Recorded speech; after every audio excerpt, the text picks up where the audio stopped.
Japan মার্কেটে আপনার বিভিন্ন ইভেন্ট, বিভিন্ন দোকান, বিভিন্ন কোম্পানি আসে এবং তারা কিন্তু একটা নির্দিষ্ট জায়গা আছে, সেই জায়গাতে তারা নির্দিষ্ট তারিখে তারা সেখানে সার্ভাইভ করে। তো এখানে কিন্তু আছে একটা কোম্পানি, আছে একটা কোম্পানি তাদের প্রোগ্রাম এখানে সম্পূর্ণ করবে।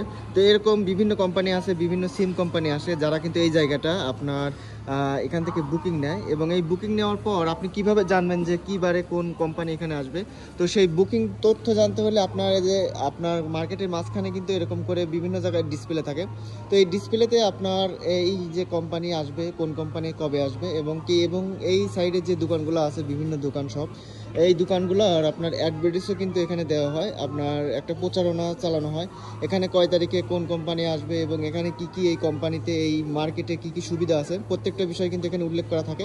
তো এটা কিন্তু চেঞ্জ হবে, চেঞ্জ হয়ে হয়ে কিন্তু আপনার এক একটা জায়গা দেখাবে, এক একটা সিনারি দেখাবে, এক একটা অ্যাড দেখাবে। তো এই ইনফরমেশন ডিস্কটা কিন্তু অনেক সুন্দর, যে আপনি কারোর সাথে কথাবার্তা না বলে আপনি কিন্তু এখান থেকে এই ডিসপ্লে কিছুক্ষণ দেখলে পরে বুঝতে পারবেন এখানে কোন কোম্পানি, কোন ইভেন্ট, কী বারে, কখন কি হবে না হবে সব কিছু কিন্তু এখানে তথ্য পাওয়া যায়।